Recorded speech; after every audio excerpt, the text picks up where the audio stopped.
ازيكم عاملين ايه؟ يوم جديد من يوميات ماما مطحونة. الحقيقة كل واحد فينا في حياته ناس متطفلة او بالعربي كده ناس حشرية.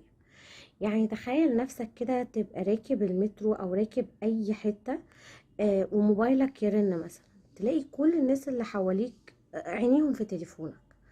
ممكن مثلا تبقى بتكتب مسج تلاقيهم باصين انت بتكتب ايه او بتكتب لمين. بتتفرج على فيديو بقى بتسمع حتى اغاني، كلهم معاك. تروح مثلا الاي تي ام او يعني المكنه، يعني تسحب فلوس او تشوف حسابك حتى، تلاقي الناس اللي وراك واقفه عينيهم قبليك. دوس هنا، بيقولك اكتب كذا. اللي هو طب ما تتفضل حضرتك تكتب مكاني يعني، تعب نفسك ليه؟ رحت تشتغل مثلا تلاقي الناس يعني الناس حواليك تقولك إيه اشتغلت فين؟ طب بتقبض كام؟ طب بتقبض كويس ولا المرتب مش قد كده؟ يعني طب ما يا جماعة ما تخليكوا في حالكم، بتتحشروا في حياة الناس ليه؟ يعني مدين مساحة لنفسكوا في حياتنا ليه؟ تيجي مثلا واحدة كده طنط حشرية في حياتك تقولك ايه ده؟ هو انت لسه ما اتجوزتيش؟ انت مش شايفة ان سنك كبر؟ يا ست الكل، كبرت ولا صغرت؟ ما تخليكي في نفسك. اكبر لنفسي ما اكبرش لنفسي، اتجوزت ما اتجوزتش دي حاجه تخصني انا، ما تخصش حضرتك يعني. ده لو اصلا حضرتك تعرفي حاجه اسمها اسم ونصيب، واللي ما بتتجوزش دي لسه ربنا ما بعتش نصيبها. مش انها يعني يا حرام في نظرك ان معيوبه مثلا او فاتها قطر الجواز. نوع تاني بقى من طنط حشرية، تلاقي بقى واحدة ست لسه متجوزة، تقوم جاية كده تقول لها هو مفيش حاجة جاية في السكة؟ طب يعني حضرتك تيجي في السكة او ما تجيش فرقلك في حاجة؟ تشغلي نفسك بيا ليه؟ ما تشغلي نفسك بنفسك يا ست الكل. طب لقيتي واحدة حامل، تروح بقى تسأل هو انت هتجيبي ولد ولا بنت؟ طب يا ست الكل ان شاء الله تجيب الكومي ولا الشاي؟ فارق معاكي يعني لو جابت بنت او جابت ولد هتاخدي جايزة مثلا؟ تلاقي بقى عرفت انها هتجيب بنت، تقعد تقول لها بقى صعبانيات، يا حرام دي هتجيب بنت، ربنا يرزقك بالولد. يعني هما البنات دلوقتي خلفتهم بقت عار؟ ولا مثلا تلاقي حد يقول ده خلفته كلها بنات، مالهم البنات يا حاج؟ مالهم ما زي الفل. يعني يبقى في ناس ربنا بيرزقها بصبيان وبتطلع عينيهم في الدنيا، وفي بنات بتبقى ارجل من الصبيان. يعني ايه المنطق ده؟ ايه التفكير ده؟ دي هتجيب بنت ولا هتجيب ولد؟ واللي تبقى هتجيب ولد دي تخبي كأنها جابت الديب السحلاوي مثلا. لا عادي، كلها رزق وعطية من عند ربنا، نفرح بيها. تفرحي بالبنت وتفرحي بالولد، وما تسيبيش طنط حشرية تأثر عليكي. لكن ليه طنط حشرية تجيلك كده وانت على السرير المستشفى وتقولك عقبال ما تخويه او عقبال ما تخويه؟ يا ست الكل، لسه تعب الحمل ما لمش، ولا جرح لم، ولا تعب حمل اتنسى، ولا الام ولاده راحت، وانت كل تفكيرك بقى يلا بقى في البيبي اللي جاي.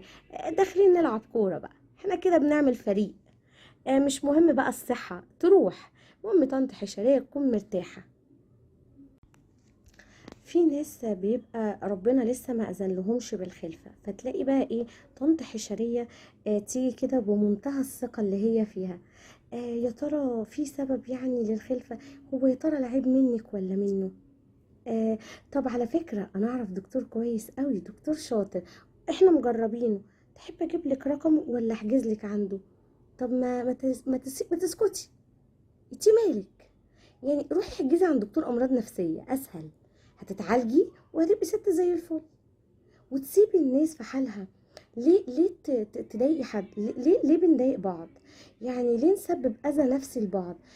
انت عارفه الظروف النفسيه اللي الناس بتمر بيها؟ يا ستي دي حاجه بتاعت ربنا، المفروض ان الواحد يحمد ربنا عليها، نحمد ربنا في كل وقت. بلاش نجرح بعض، بلاش نكون سبب في اذية بعض. احنا على فكرة بنأذي بعض نفسيا من غير ما ناخد بالنا، لمجرد بقى انا بدي النصيحة. يا سيدي شكرا، ما تديش النصيحة، محدش طلبها. طالما محدش طلب منك نصيحة ما تديهاش. تيجي واحدة انفصلت عن زوجها، تلاقي ناس كده جاية تسألها، وممكن ما يبقوش اصلا لهم علاقة بيها، وانتوا اتطلقتوا ليه؟ هو كان بيضربك ولا ما كانش بيصرف عليكي ولا عرف عليكي واحدة؟ يا جماعة ما تسيبوا الناس في حالها. ليه؟ ليه بنسمح للناس الحشرية تاخد مساحة في حياتنا أزيد من اللازم؟ الناس الحشرية دي على فكرة لما بتديها فرصة بعد كده بتتنقل على ليفل الوحش، بتلاقيها تشعبت وتوغلت في حياتك أكتر منك أنت شخصيا. تلاقي الناس الحشرية دي خدوا مساحة في حياتك أكتر منك. تروح تشتري حاجة تلاقي حد بيتحشر يقولك هو انت جايب الحاجة دي بكام؟ مش بيسأل من باب ان هو يعني بيكتسب معلومة. اصل لو انت عايز تعرف معلومة عادي اديها لك مفيش مشكلة، لكن لو من باب الفضول انك تحسب انا جبت بكام وصرفت ايه، ده تطفل، دي حشرية يعني. انا بس يا جماعة عايزة والله انصحكم وانصح نفسي معاكم ان احنا ما نديش الناس الحشرية المتطفلة مساحة في حياتنا اكبر مننا احنا شخصيا. على فكرة مش بس في ستات حشرية، في رجالة حشرية، وده ظهر مؤخرا الصراحة. يعني انا بقيت استغرب واكتشف ان في رجالة حشرية. يعني كان زمان يتقال على الستات، لا دلوقتي بقوا ستات ورجالة. تلاقي كده عمو حشري وطنط حشرية في حياتك. فنصيحة، ما نديش مساحة للناس المتطفلة والحشرية في حياتنا، ويعني ندي نفسنا احنا المساحة دي، ندي نفسنا الخصوصية.